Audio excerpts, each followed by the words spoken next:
Olá, bem-vindos a mais um Bodycast, nosso podcast sobre cirurgia bariátrica. Hoje a gente vai falar um pouquinho aqui sobre cirurgia bariátrica, obesidade e a parte emocional.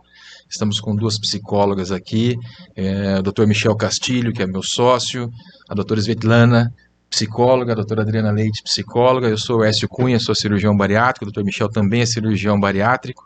E eu queria agradecer a Medtronic que está patrocinando esse projeto para a gente, que o objetivo é tentar levar para vocês aí, para a população em geral, para médicos que não estão atuando especificamente na cirurgia bariátrica, um pouquinho mais da nossa experiência, do nosso conhecimento, aí, da nossa opinião sobre obesidade, que é uma coisa muito ampla, vem crescendo. Eu costumo falar sempre que é a doença do século, então vamos tentar passar um pouquinho mais sobre tudo isso daí.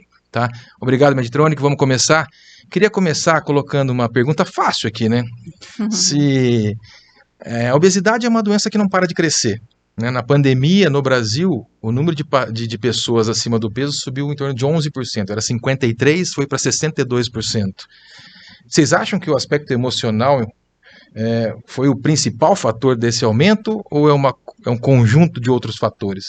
Adriana, por favor, nos dê o ar da graça. Sempre vai ser um conjunto de fatores, né? Mas a gente vai tentar focar mais aqui na parte emocional mesmo. E tem sido muito comum a gente receber os pacientes contando que, principalmente na pandemia, eles tiveram um ganho de peso importante, né?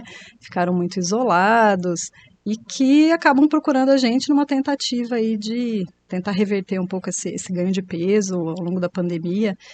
E acho interessante até contar um pouco como é esse paciente que chega para a gente, como eles chegam, como eles estão se sentindo quando eles procuram a gente. Pacientes que contam muito disso, né, de terem ganho peso aí na pandemia, muita ansiedade, alguns com sintomas depressivos também. Paciente que chega muito frustrado muitas vezes por várias tentativas já de emagrecimento, que já tentaram várias coisas, se sentem muito culpados, até acham que por falta de força de vontade, poderia ter me esforçado mais, não foi o suficiente, uma sensação de que não tenho muito autocontrole, poderia ter mais autocontrole, o que acontece comigo? Então, se culpando muito também. Sempre o paciente acha que a culpa é dele, né? Porque os outros também colocam na cabeça dele isso, né? Eu digo que se não fosse a culpa, psicólogo não teria trabalho, porque a culpa é uma coisa que pega muito para os pacientes, né? Então, já contaram muitas calorias, né? Muitas vivências de terem emagrecido, depois ganharam peso de novo, falam sempre do efeito sanfona. Então, chegam nessa coisa de não dá mais para viver desse jeito. Né? Com essa frustração, essa culpa, né? Não dá mais. E aí, o que a gente pode fazer? Porque eu não consigo mais viver desse jeito, não dá mais, né? Aliás, eu acho muito importante sentir nessa avaliação pré-cirúrgica que o paciente ele realmente fez muitas tentativas de emagrecimento, né? E que ele tem um histórico com essas tentativas, para ele realmente sentir a importância dessa decisão pela cirurgia bariátrica, né?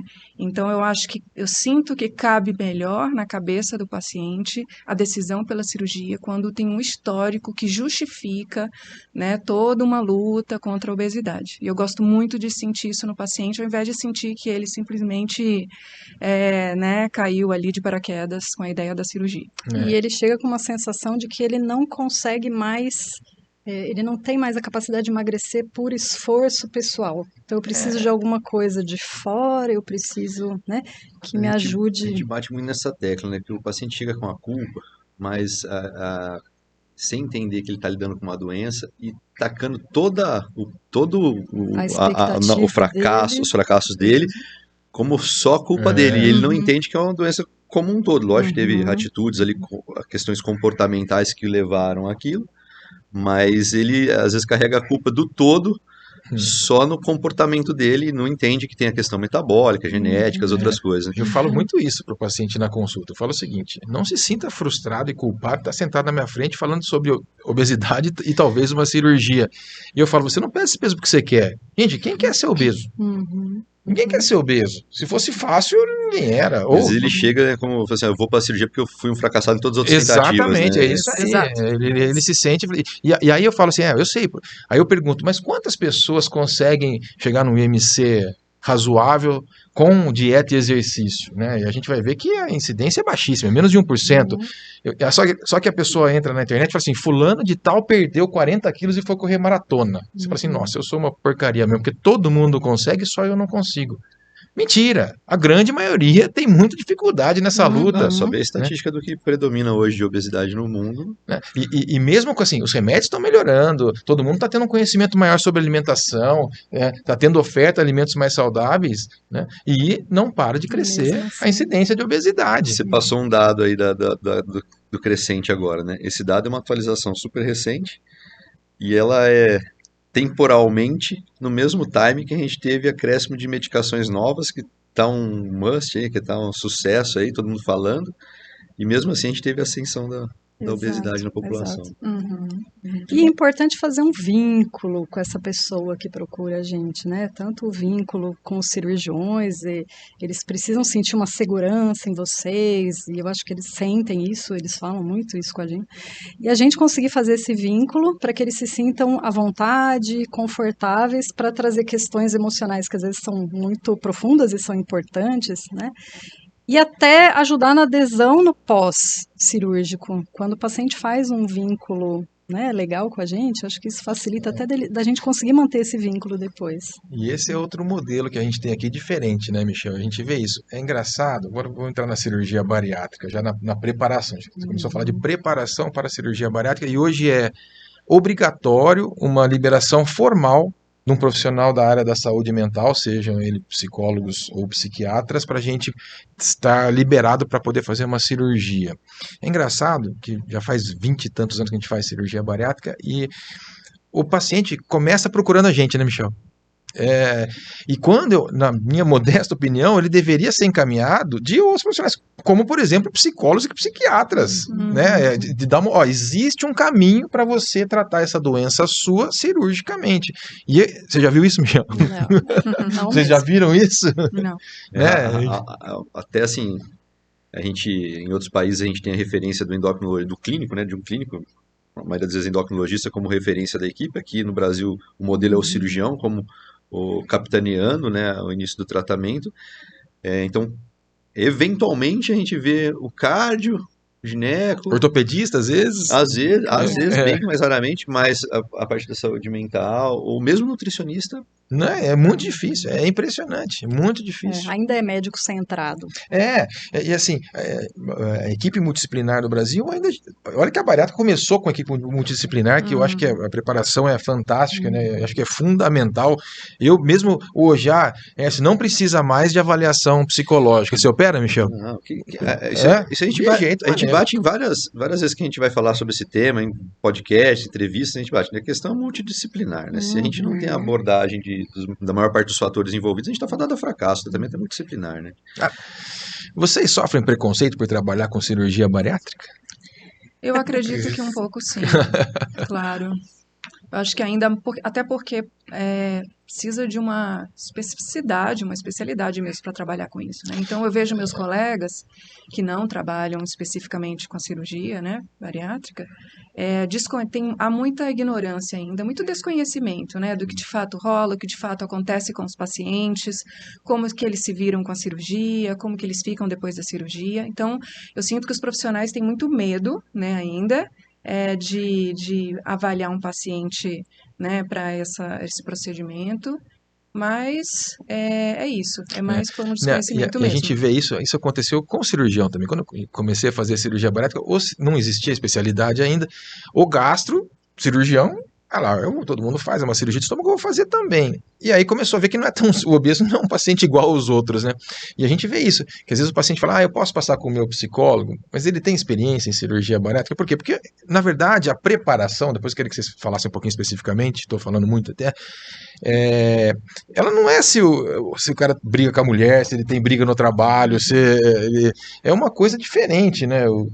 Pelo menos eu entendo isso, até queria a confirmação de vocês. Ele tem que estar preparado para uma mudança de vida importante, Eu falo que muda até como as pessoas vão Isso. olhar para ele, vai mudar o corpo, a imagem corporal, como ele é recebido numa festa, num trabalho, né?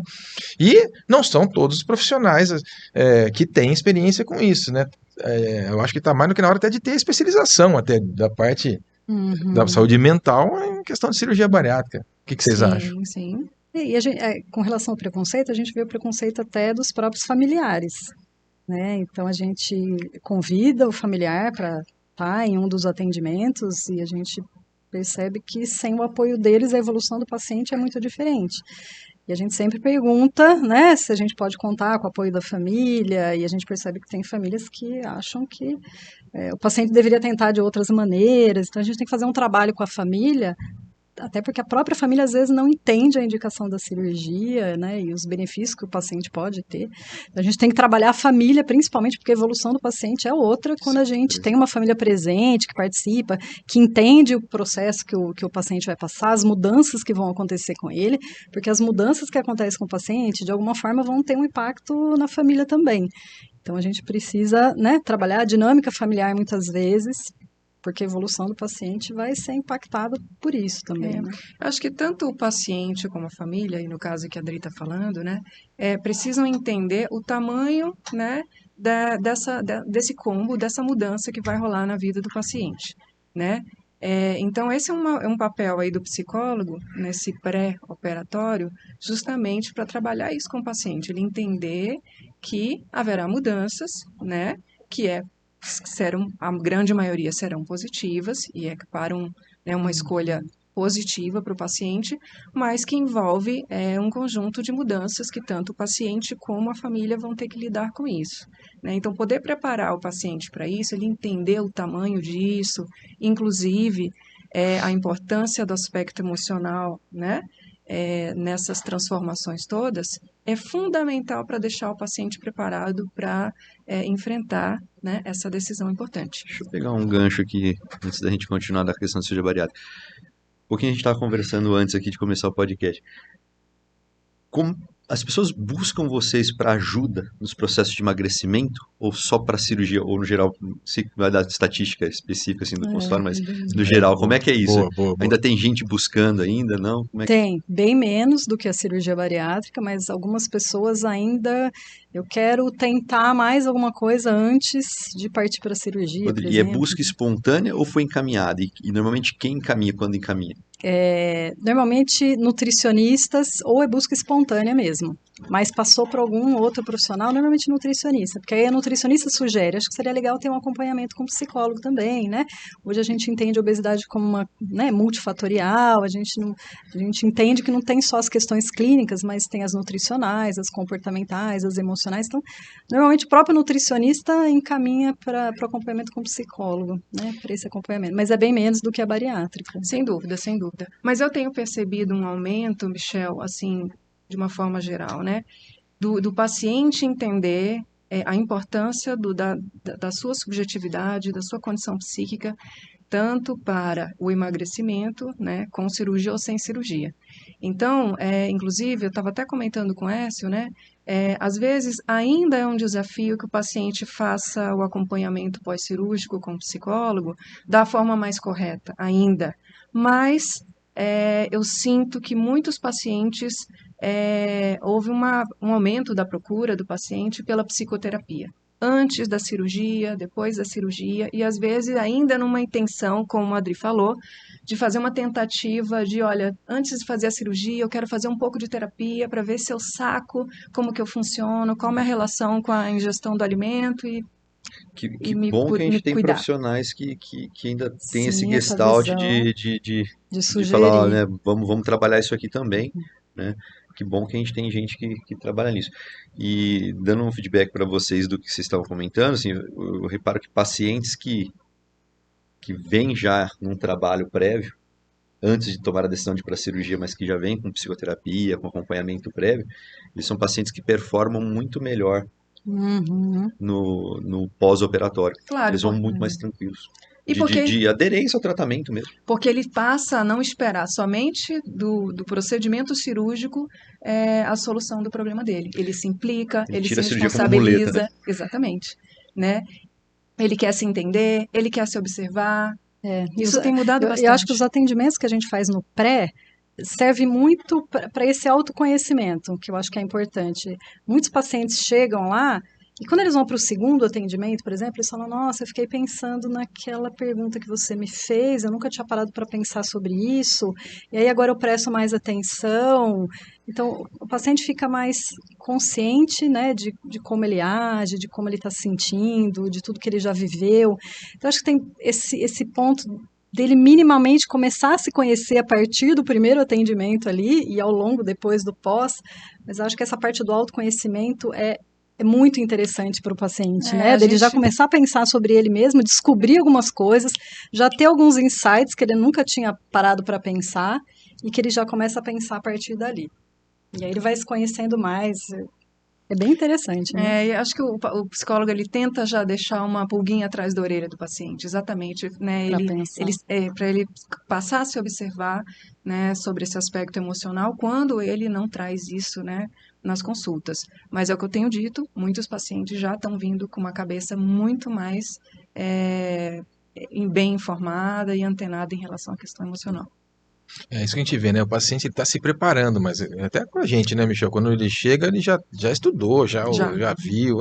É isso que nós estamos fazendo, é isso, é levar informação para eles justamente para tirar um pouco aquele estigma que existe, né? Porque, nossa, eu sinto que eles têm que conseguir uma força para buscar ajuda nessa questão aí, que eles sofrem, né? Eu sinto muito isso. Nossa, eu vejo as pessoas angustiadas, assim, nossa, eu tive que chegar nesse ponto, né? Sem dúvida. É porque eu tenho falado muito a questão da busca da bala de prata, né? A gente vem numa questão assim, todo mundo quer a situação assim pontual que vai resolver todos os problemas, né?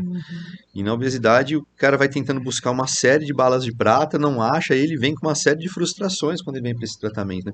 E ele fica aquele receio, será que é mais um que eu vou buscar e que não vai me trazer mais resultado? É mais um que eu vou fracassar? A pessoa vem com esse medo, né? Sim, sem dúvida. E para um procedimento que né, é uma mudança importante, né? Mas é porque a oferta, né, é absurda, né? Sim. O que a gente vê por aí, a gente tem lei para tudo, mas a obesidade pode tudo, né? Todos os canais, todas as mídias, todo mundo tem uma solução maravilhosa, né? Como tem essa busca, né? Eu falei um pouquinho disso, nesse comportamento nosso como ser humano de tentar buscar, né? Acho que é de todo mundo. Algumas pessoas amadurecem um pouquinho mais cedo para não buscar a bala de prata, mas tem muita gente que fica com essa expectativa de achar o milagre, né? E aí você tem um mercado enorme, e nesse mercado enorme você tem um monte de picaretagem, e até os mais sérios, né? Você né? pega a indústria farmacêutica, né? As promessas são grandes, né? E eu estava vendo um estudo que a pessoa leva em média 5 anos para procurar uma ajuda profissional com relação ao emagrecimento. Demora, às vezes até passou por alguns outros profissionais, mas às vezes foi tão... não foi um atendimento, né, adequado, né? Pela questão do preconceito, a pessoa se sentiu mal naqueles atendimentos e ela fala, não, eu não vou me expor mais, não quero mais passar por esse tipo de situação. Então, até chegar num bom profissional, um profissional que consiga acolher, entender mesmo, às vezes leva 5 anos, né? E o preconceito... O que já aconteceu nesses 5 anos? A gente fala depois um pouquinho de preconceito, mas o preconceito contra a obesidade é o último preconceito aceito abertamente, né? Pode falar que o outro é obeso sem problema nenhum, que os outros dão risada ainda, né? Mas a Sociedade Brasileira de Cirurgia Bariátrica fez um trabalho faz vários anos atrás aí, e perguntou para o paciente obeso aonde que ele se sentia mais preconceituado. E a resposta é assustadora, né? Primeiro lugar, família. Segundo lugar, profissionais de saúde. E hoje continua. Eu pego o paciente direto, eu falo, nossa, mas... Porque o paciente vai no médico, ele fala assim, você tá assim porque você precisa emagrecer, não é possível, você tem que emagrecer, mas o cara não consegue, né? Mas eu não consigo. Dá o norte, né? E eu falo para os pacientes, olha, a obesidade tem 3 características que são muito cruéis, eu falo para eles, né? É uma doença crônica, então a cirurgia não vai curar você da obesidade. né? A gente tem que pensar na linha das doenças crônicas, né? Não tem uma cura, mas tem um controle, tem um acompanhamento. Então, uma doença crônica, aí a gente conversa um pouco sobre essa questão de ser uma doença crônica, que a gente vai ter que cuidar disso para o resto da vida, né? A questão de que é progressiva, então o paciente percebe que ele, né, vai ganhando, dificilmente vai perdendo, vai ganhando, então é progressiva, a tendência é ir ganhando, e altamente recidivante. Então eu digo, a obesidade vai querer te pegar de novo. Ainda brinco com eles, ela fica atrás da moita ali, ó. Baixar a guarda, ela Você bate na porta. bobeou, ela vai te pegar de novo. Eu falo que o nosso corpo ele não acha que a obesidade é uma doença. Esse que é o grande problema da doença, obesidade, né? De jeito nenhum. A questão de emagrecimento. Pelo contrário. Ele fica nervoso com a gente, né? O organismo, né, é feito para reserva, né? Ele entende como feito para autopreservação. E o emagrecimento é contra a autopreservação. A gente está gastando dinheiro da poupança que ele tem lá, ele fica nervoso com a gente, entendeu? Então é complicado. Eu até falo um pouquinho, né, do hipotálamo. O seu hipotálamo entende o seu emagrecimento como uma ameaça à sua sobrevivência. Ele vai usar uma série de estratégias para fazer você voltar a ganhar peso, né? Até para o paciente entender que tem toda uma questão, né, cerebral ali, de funcionamento, de genética, né, lá do homem das cavernas, que o hipotálamo leva um tempo para ele entender que não é para ser dessa forma, e até lá é uma batalha. Eu acho que tem uma outra coisa, é assim, o ser humano, você estava perguntando como é que o ser humano funciona, né? O ser humano, ele sempre vai buscar o prazer, né? Então, seja para restringir a sua alimentação, né, enfim, ele sempre vai escolher o caminho mais fácil.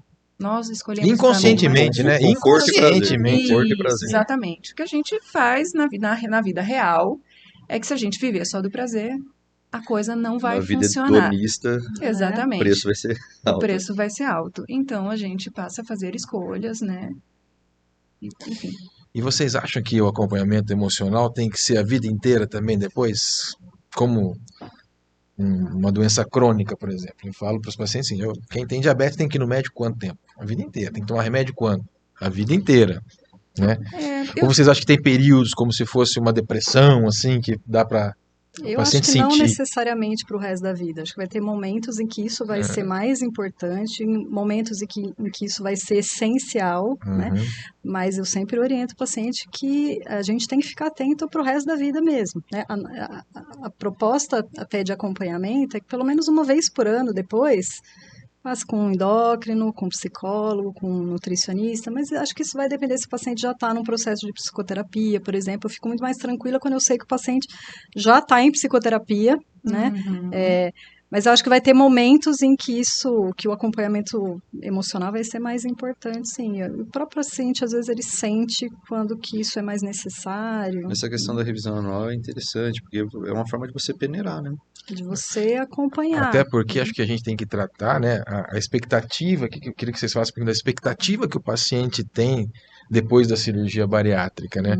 A Adriana sempre fala do filho pequeno que fala assim, nossa, a mãe foi operar, aquela imagem que a mãe vai chegar magrinha, né? E o paciente também tem uma expectativa. Eu lido muito, o paciente fala assim, e qual que é a minha meta? Eu falei, meta, nossa, eu falo assim, primeiro que cirurgia bariátrica é igual a impressão digital.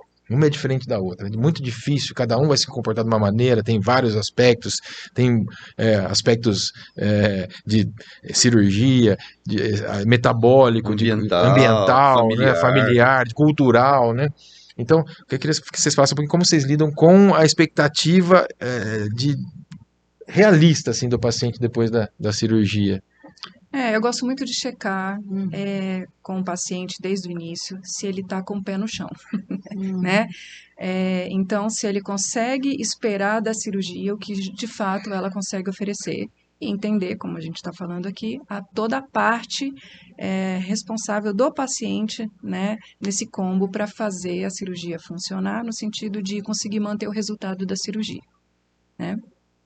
Acho que quando a expectativa do paciente está alinhada com o que a cirurgia realmente pode oferecer, então a gente sempre tenta conversar um pouquinho o que o paciente está esperando da cirurgia, né? Então eu gosto de perguntar quais são suas expectativas, né? O que você acha que vai mudar na sua vida depois que você operar? Eles falam assim, tudo.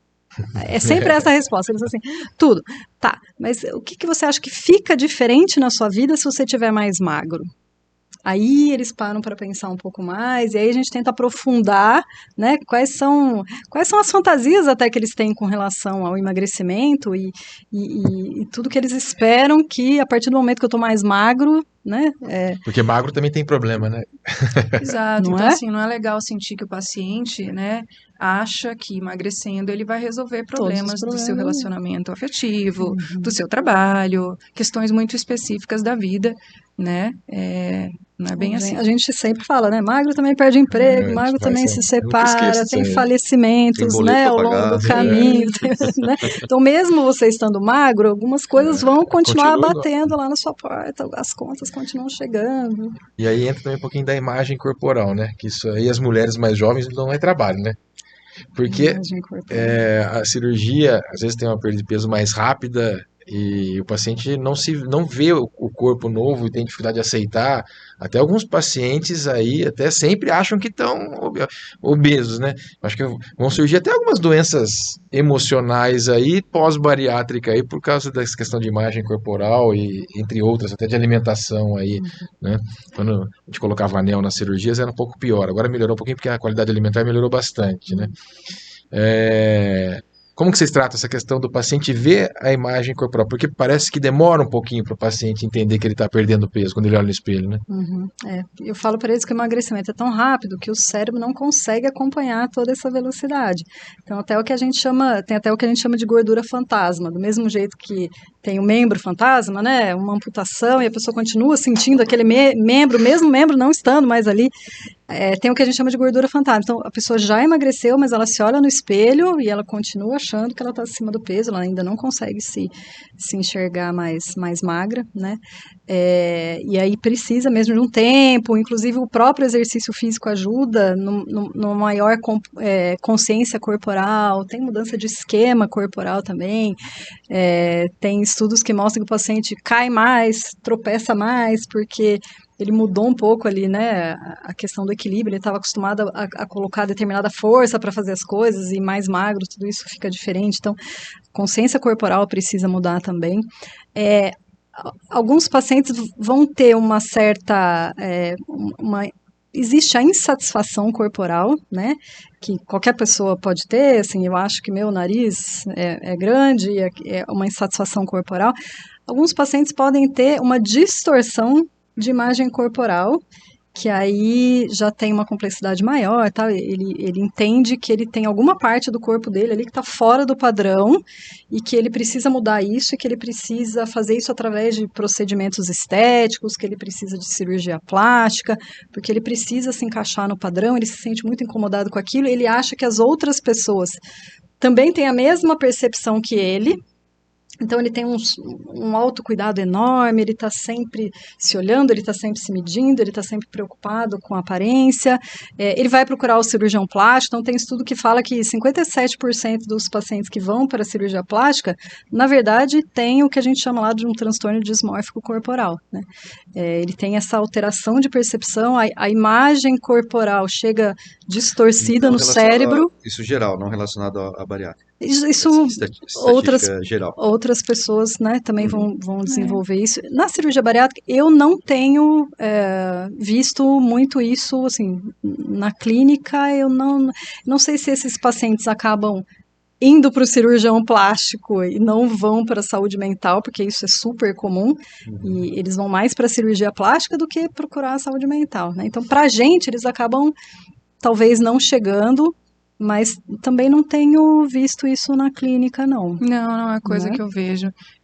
O que eu gosto sobre essa história da imagem, né, como outras mudanças que acontecem com o paciente depois da cirurgia, eu gosto que ele entenda que é um processo lento. Sabe aquele ditado, muita calma nessa hora? É isso. Assim, ele precisa se dar o direito, né, de vivenciar todas as etapas depois da cirurgia de uma maneira calma, entendendo que ele pode normalmente, né, como em qualquer processo de mudança ou qualquer experiência que a gente viva, que é uma experiência nova, que a gente nunca viveu na vida, a gente não sabe como a gente vai viver isso. Então, olha, calma, você pode oscilar o teu humor, você pode se sentir de maneiras diferentes em relação a você mesmo, a sua imagem, as pessoas. Então, entenda, acompanhe com calma todo esse processo, né? Conversa, inclusive vai trocando as figurinhas com os familiares, né? E deixa a coisa rolar de uma forma natural. Não fique se cobrando que você tem que tirar de letra, que você tem que estar sempre ótimo, porque hoje há um abafamento das emoções culturalmente falando, né? Hoje você não pode chorar, você não pode se irritar, você não pode, né?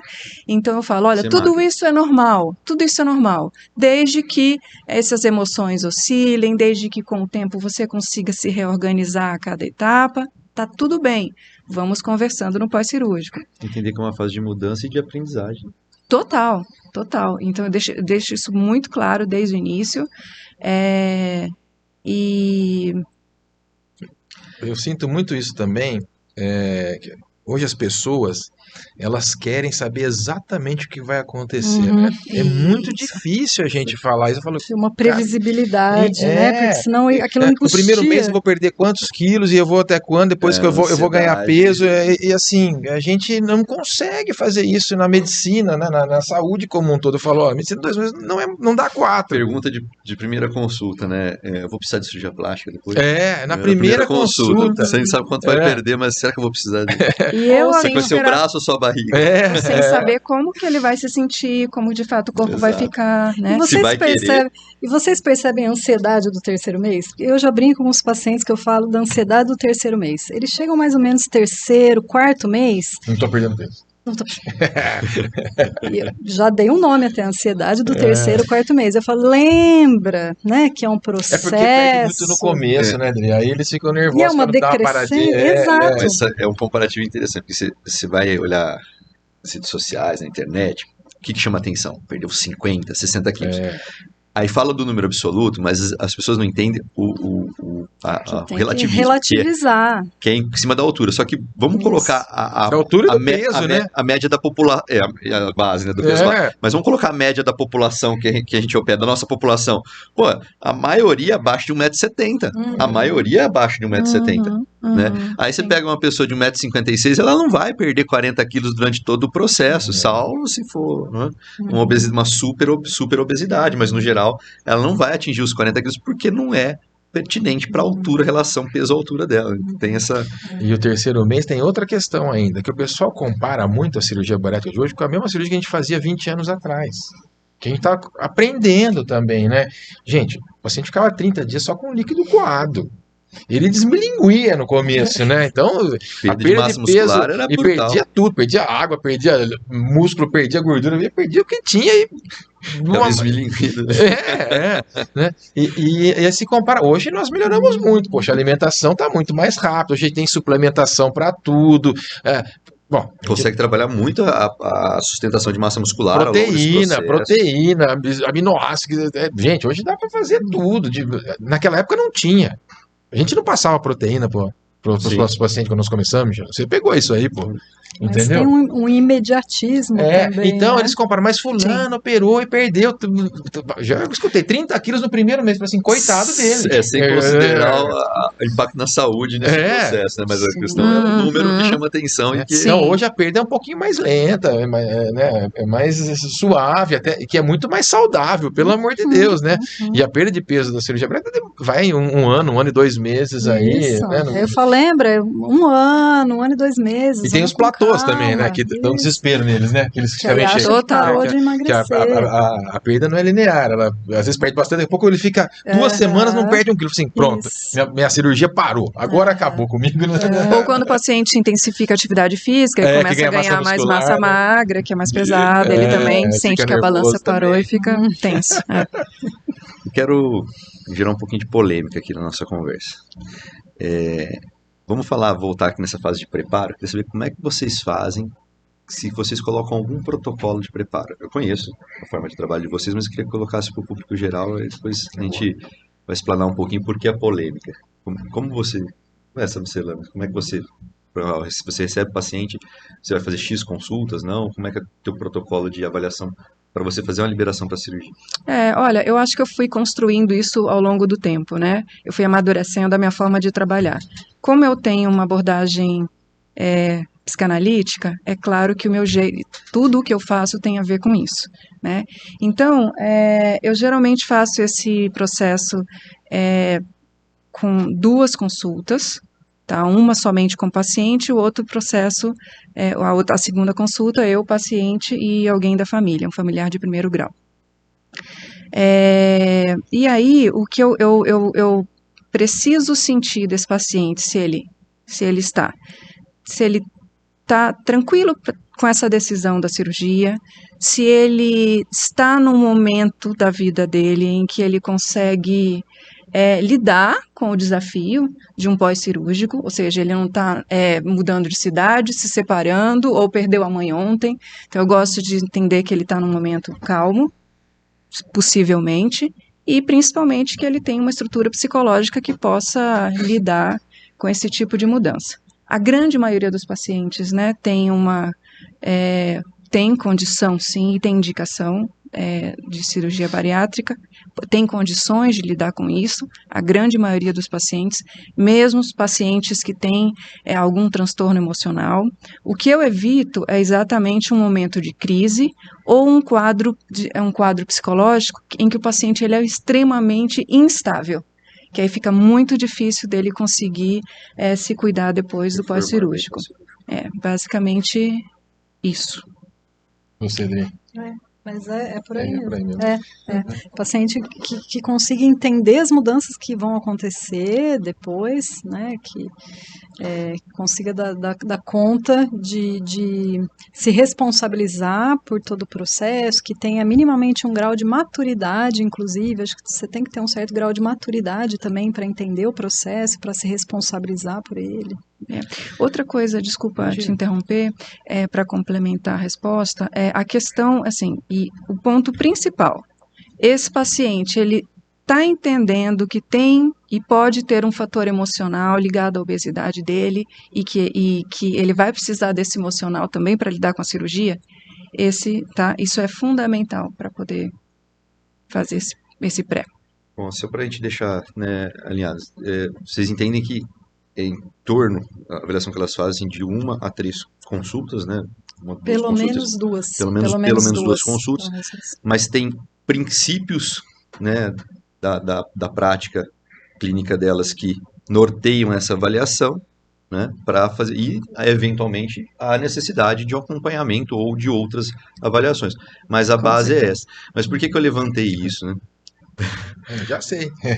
Você já passou por isso também. Às vezes a gente pega lá, fala, obrigatoriamente para eu fazer a liberação, eu preciso de 12 consultas com você. O número mágico de 12. Ou a gente não enfrenta isso na nossa realidade hoje, mas a gente já viu outros planos de saúde para fazer restrição de mercado, obrigatoriamente você vai passar com o nosso psicólogo do nosso plano de saúde por 2 anos, né, de avaliação. Mas eu entendo que tem pacientes que vão necessitar, né, de tratamento, de acompanhamento.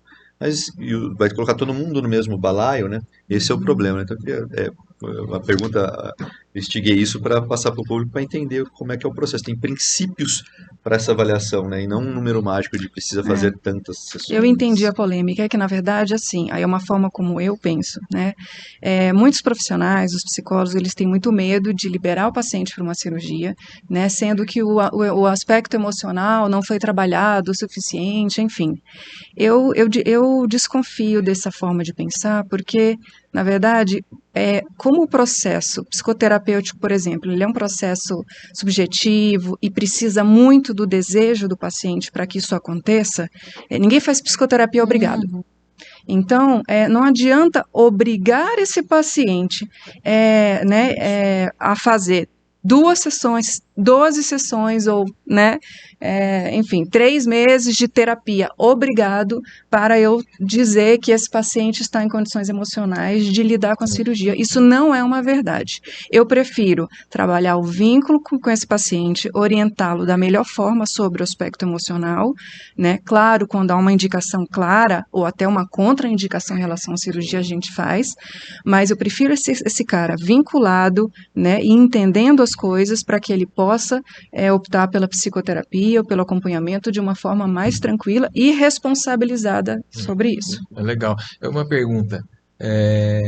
Vocês acham que o pessoal da área de saúde às vezes tem medo de liberar o paciente e ficar responsável se não deu certo? Com certeza. Ainda mais porque se eu ele sinto não é isso especializado nisso, né? não só de psicólogo, Não. mas sinto do endocrinologista, do cardiologista, de todas as outras pessoas. tive, Assim, não, eu não vou aprovar porque depois acontecer alguma coisa, eu sou... profissional que falou assim, não, eu acho que você deve para cirurgia, mas eu não me sinto confortável em fazer sua liberação. É engraçado. Não se sente seguro, né? Não quero participar.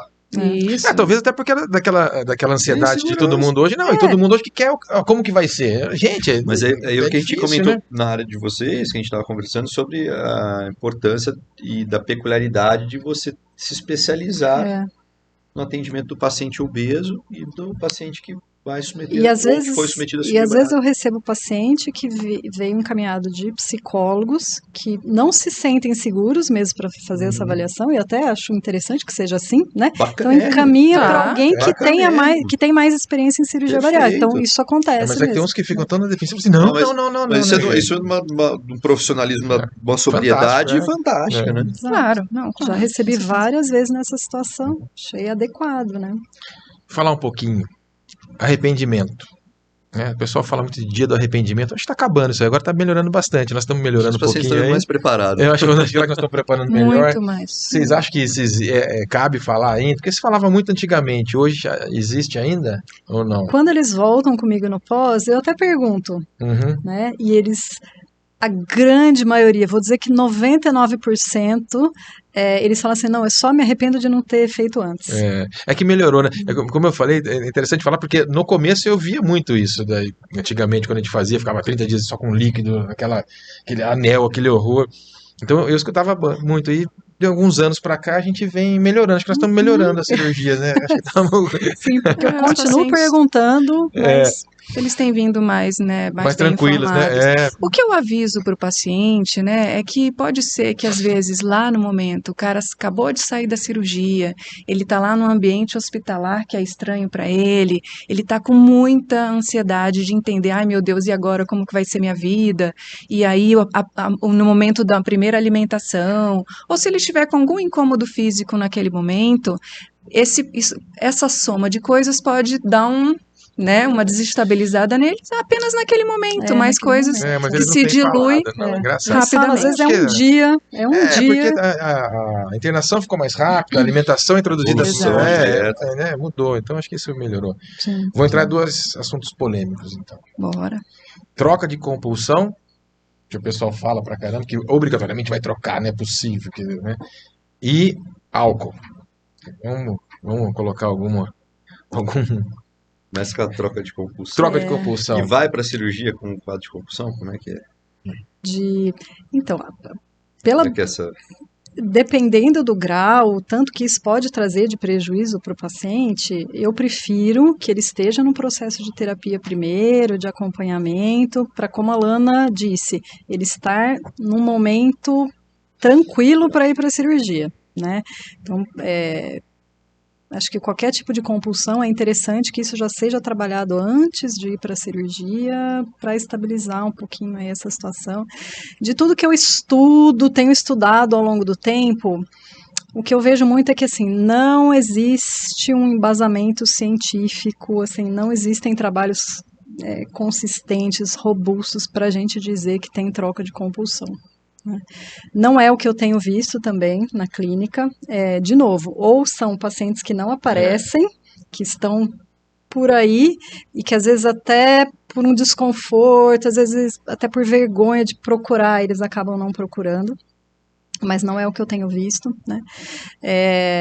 Então, a princípio, não vejo nada que me diga que isso realmente tem acontecido com frequência, que isso é uma coisa, né, o que eu falo bastante também, que pós. às vezes a gente fala assim, gente, a gente opera anatomicamente, não opera na parte emocional. Às vezes as pessoas têm aí algumas tendências mesmo antes que pode se desenvolver em qualquer fase da vida e desenvolve depois da cirurgia bariátrica. Vezes, a questão é que todo mundo fala, é tudo da bariátrica que acontece depois. E muitas vezes eles não relatam pra gente antes, né, no pré, né, toda a conversa que a gente tem, até de entender se tem algum quadro compulsivo. Por isso que eu gosto de conversar com a família, né? Porque eles não contam até por medo de não liberar para cirurgia. Então eles omitem uma série de coisas que quando eles voltam com a gente no pós, aí eles acabam contando, né, de tudo que eles faziam. Eu não falei. Né? Conta para tirar de dentro, assim, né? Aí depois é que eles contam. Então a gente não fica sabendo, né? Eles acabam não contando e tal. Mas eu não tenho visto de compulsão, assim, de troca de compulsão. Com relação à bebida alcoólica, eu acho que a gente tem que ficar mais atento. Sempre oriento a família, peço também atenção com relação a isso. Não por uma questão de troca de compulsão, de tudo que eu tenho estudado também, não seria uma troca de compulsão de eu passar a beber por uma troca de uma compulsão alimentar, vou trocar por uma compulsão por álcool, mas por uma mudança anatômica que tem ali, uma mudança de redução do tamanho do estômago, né? Diminuição da massa corporal, né, como um todo, que diminuição de gordura. Faz um efeito diferente. Exato, né? então eu e a absorção claro também muda, né? Diferença de absorção, de metabolização. Aumenta mais rápido. Né? Então eu explico para eles que. Eu falo que dá mais sensação, acho que eu não fiz isso, mas deve dar mais sensação de prazer, porque absorve mais álcool, porque o álcool é uma. E aí atinge uma concentração droga, né? mais alta de álcool no sangue e tal, né? Demora mais para essa concentração voltar a zero. Fica mais rápido. E os estudos têm mostrado, que isso eu explico para eles, que assim, você consumiu uma taça de vinho é como se você tivesse consumido 2 ou mais. Então é sempre o dobro ou mais o efeito que você vai sentir. Por mais que o paciente fale, não, mas eu não sinto diferença nenhuma, não fico tono, mesmo assim a concentração de álcool está mais alta. Isso na corrente sanguínea, né? Então, assim, passa a ser mais nocivo para eles e tal. Então, eu sempre oriento a família a ficar atento, porque os pacientes percebem também que não dá para comer e beber ao mesmo tempo. Então, eu prefiro beber do que comer, porque o álcool desce fácil, não entala, não engasga, não dá trabalho para mastigar. O álcool baixa a ansiedade, ele relaxa. O álcool é anorexígeno, então ele tira a fome. Então o paciente, ao invés de comer, eu vou beber, que é muito mais fácil, sinto prazer em beber, né? Eu falo assim, até o próprio etilismo, né, que tem conceitos variadíssimos aí, né, de quem é etilista ou não. Até hoje a gente está estudando, né, ninguém sabe direito a questão genética, a questão tem um monte de dúvida ainda. Ninguém sabe qual é o padrão seguro de consumo de álcool, não tem um consenso com relação a isso, né? Então é uma coisa que eu acompanho, que eu oriento a família, eu explico para eles essa alteração. Eu gosto sempre de avaliar esse padrão antes da cirurgia, acompanhar no pós também, né? Porque eu acho que isso é para a gente ficar atento, porque vários estudos realmente mostram que tem um aumento. Alguma coisa, né? Tem um aumento no consumo mesmo. A própria pesquisa que eu fiz lá para o Congresso Brasileiro, o que eu percebi é que os pacientes que chegam para a gente, eles já chegam com consumo de álcool acima da população em geral, numa porcentagem que já é acima da população em geral. A sociedade já chegam com um padrão mais alto. Mostrou isso daí, que antes até, você viu o consumo antes é maior até, talvez os efeitos sejam diferentes. E não tem fator preditivo, então assim, a gente não tem como prever qual é o paciente que vai aumentar esse padrão de consumo, mesmo aquele que não bebia antes da cirurgia. Pode passar a beber depois. Então eu colho um pouco da história, tem alguém na família. De acompanhamento, né? Não adianta, né? E orientar a família. Volta na mesma coisa. Da importância do paciente fazer os acompanhamentos, a equipe sempre está disponível, o paciente também. O paciente sabe que a equipe está ali perto sempre, isso faz muita diferença. Por isso que eu acho que o vínculo é importante, a gente estabelecer um vínculo desde o primeiro atendimento com vocês, vai passando, né? E eles percebem que tem essa coisa de equipe mesmo, né? Eles percebem que a gente está junto, que a gente está próximo. E voltamos naquele início, né? Obesidade como doença crônica. Não tem jeito, né? E multifatorial. É impressionante como a gente fala e volta nesse aspecto aí de acompanhamento. Eu bato muito nisso. Doença crônica, o paciente tem que acompanhar, não adianta, né? Eu falo muito em consulta, né? Ao final dos pareceres iniciais, né? Eu comento assim, cara, posso te dar um conselho se você quer ir para a cirurgia, mantenha bom acompanhamento. Né? É uma doença crônica. Mantenha um bom acompanhamento e atividade física. Mete atividade física na tua rotina, gerencia a tua rotina para uma atividade física rotineira. e mantenha um bom acompanhamento. Isso aí vai blindar você de... mais de vai colher mais de todos os 50% de tudo. A cirurgia é uma ferramenta, use ela de forma adequada, ela vai te trazer todos os bons frutos, né? O caminho para usá-la de forma correta é esse, manter um bom acompanhamento. Né? Isso vai colher os bons frutos. A vida na Disneyland não tem vitória sem esforço, não adianta. Vamos para frente aí, né? Falando em rotina, eu acho que é bom lembrar, né, que hoje a gente tem um estilo de vida, a gente vive correndo, a gente trabalha muito, a gente está sempre ocupado, né? A gente só você, né? Muito obrigada. Ainda sou mãe nas horas vagas. Bom, enfim, a gente não tem, né, uma rotina, um estilo de vida que favoreça a gente ter um tempo livre para a gente, enfim, não só de lazer, mas de se cuidar mesmo. Então, isso também é importante que o paciente entenda. Vai ter que vir dele, ele tem que cavar um espaço para mudar essa lógica, como é para ele, como é para todos nós. Né? Porque a gente vem de eu penso assim na minha infância, lembrando um pouquinho da vida da minha infância com meus pais, que a atividade física era vista muito como lazer, como uma questão para a cabeça, não para você viver mais e ter autonomia para a saúde. Era saúde mais para a saúde mental do que o resto, né? Era para confraternizar. E hoje não, hoje a gente tem que, atividade física hoje é para você ter autonomia no futuro, para você viver mais, e aí a pessoa tem que cavar um espaço ali, vai ter que dar um jeito, cedo ou tarde. Ou vai ser tarde para você cavar e segurar. Ou por mal. E é um paciente que tem que entender que ele está inserido numa sociedade que não favorece o emagrecimento, né? Assim, uma sociedade que estimula você a ser mais impulsivo, a agir por impulso. Mais consumista em todos os sentidos. Consumir, então assim, por que eu vou fazer uma salada se eu posso pedir uma pizza? Mais imediatista. Descobriu que açúcar e gordura dá prazer, né? Porque vende mais, gente. Por que ele vai... Por que eu vou poupar dinheiro se eu posso parcelar em 10 vezes, né? Então, assim, é uma sociedade que estimula você aí no impulso, não precisa pensar muito, né? E buscando prazer, como a Lana falou, né? Então, eu explico para os pacientes, toda vez que a gente come alguma coisa com açúcar e gordura, explosão de dopamina no cérebro, né? Um neurotransmissor que dá uma sensação de prazer, aciona nosso circuito de recompensa cerebral, isso, né? E assim, a indústria já descobriu isso. E a ingestão de alimentos, né? É tão acessível, né? É uma válvula de escape. Sem contar que hoje, né, os alimentos ricos em açúcar e gordura são mais baratos do que os mais saudáveis, muitas vezes, né? Você fala muito disso, né? Realmente, refrigerante popular, barato garrafa d'água em mercado. E bolacha recheada, gente, pelo amor de Deus, era caríssimo uns tempos atrás. Meu pai conta, na infância dele, era Natal, festa de aniversário, uma coisa assim, bolacha recheada. Hoje, gente, é lanchinho de... E é um prazer imediato. É tudo que a gente quer, prazer e imediato. Resolve o problema. Pronto, dá um combo. Barato, né? Entendeu? Conforto, e aí a gente vai no comer emocional, né? Tá vendo? Já que falamos quase 1 hora, viu? Você tava preocupada? Ainda tem assunto para falar e tá acabando. Não, eu queria falar um negócio bacana, que nós fizemos até aquele levantamento que vocês fizeram, acho que a Ana participou também, da cirurgia bariátrica no paciente jovem, que nós ligamos para os pacientes com menos de 20 anos. Operaram na adolescência. Que operaram na adolescência, porque era uma preocupação que a gente tinha, da parte emocional, da parte corporal, né? E foi uma coisa que mudou muito a minha maneira de pensar, né? De indicar uma cirurgia nossa, né, Michel? Que depois a gente Conta um pouquinho, recontactou que nós ligamos para esses adolescentes. Tinha 23 adolescentes que a gente tinha na época. Isso faz quantos anos? Faz uns... Nossa, e faz tempo. 10 anos atrás. Faz mais, muito mais. A gente tinha muito, a verdade é que a gente tinha muito medo de operar paciente jovem, porque tinha um falatório maior ainda do que da bariátrica, né? E aí nós a gente tinha alguns números, já tinha um número de pacientes no geral grande. Eu acho que a gente, se não me falha a memória, acho que eram 23 pacientes com menos de 20 anos que a gente tinha operado.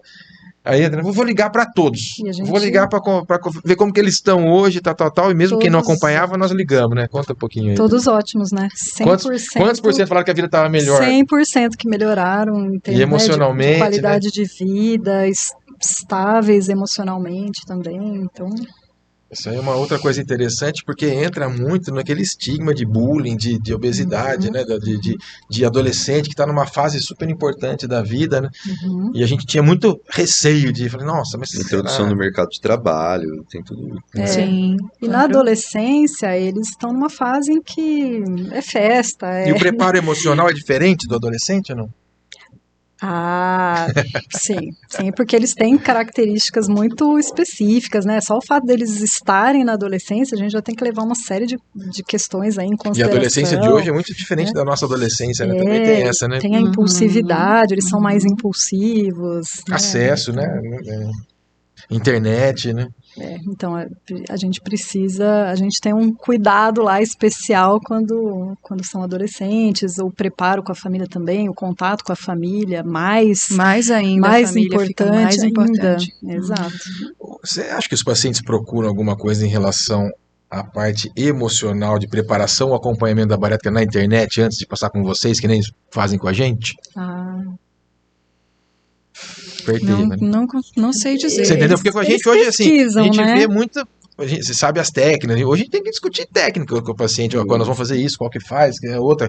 As técnicas que não são. Eu sinto que tem paciente que tem medo. Tipo assim, elas vão abrir minhas caixinhas lá e eu não sei o que vai sair dessas caixinhas. Eles acham que a gente lê a mente, né? Então, às vezes o jeito que a pessoa entra na sala, você já percebe que a pessoa tá tensa. Então, por isso que esse trabalho Existe do preconceito vínculo... ainda, né, com o psicólogo também, né? Psiquiatra, né? Tem... Sou louco, não sou louco, o que eu vou fazer lá? Isso, e o medo de que a gente não libere para cirurgia. Tem esse. Né? Então... de ser avaliado, ser exposto, né? Claro, é natural. Para muitos é a primeira vez que eles estão passando com um psicólogo. Eu sempre pergunto também. E para muitos é a primeira vez. Muitos. Eles chegam com uma série de fantasias, só o jeito de sentar, de olhar pra gente, você já percebe se a pessoa tá mais resistente, tá mais tensa, e aos pouquinhos, né, a gente vai quebrando o gelo, e eles gostam, né? Sim. Dr. Michel Castilho, considerações finais aí pra gente. Quer falar mais alguns minutinhos? Não, eu acho que só bater na tecla que eu já bati aí, que é entender a doença como uma doença multifatorial, e que se a gente não cercar todas as arestas envolvidas com a doença, a gente está fadado a fracasso do tratamento.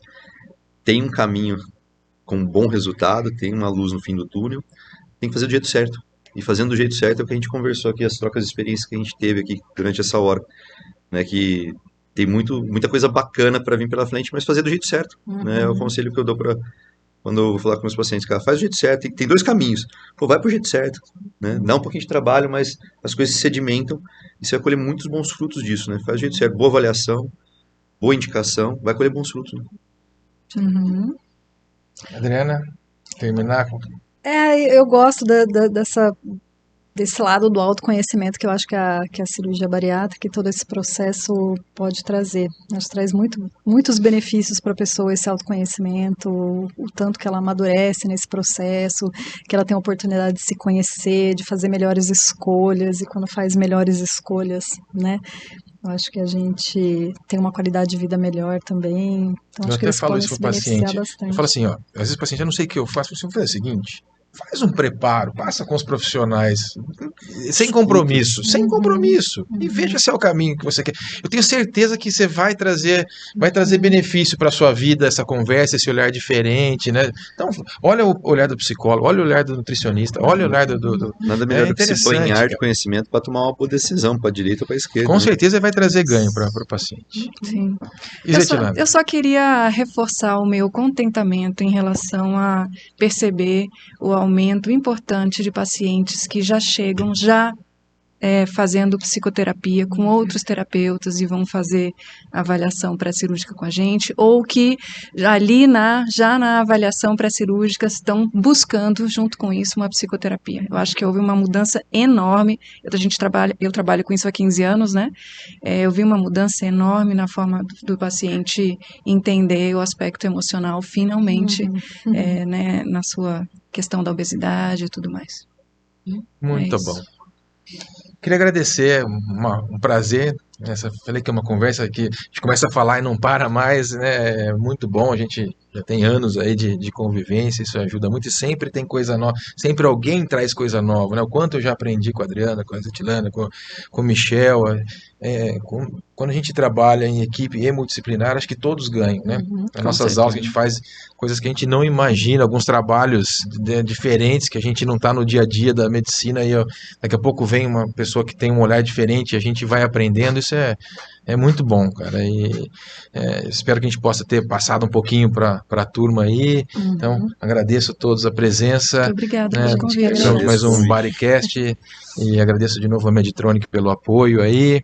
E estamos à disposição aí, que alguém quer passar a rede social aí, Dr. Michel que está gostando da brincadeira aí. Quem quiser conhecer meu trabalho lá, @Dr. Michel Castilho, tá no Instagram e o canal do Dr. Michel Castilho no YouTube também. Fazemos um trabalho legal lá para tentar passar um pouquinho mais de informação sobre a cirurgia bariátrica também da obesidade. Você entende? @psico.adrianaleite. A Vitale sabe onde me encontrar. O meu site é o drerciocunha.com.br, também tô por lá, vai ficar mais fácil de achar. Agradeço a todos, Obrigada, até mais, até o obrigada. próximo. Até o próximo.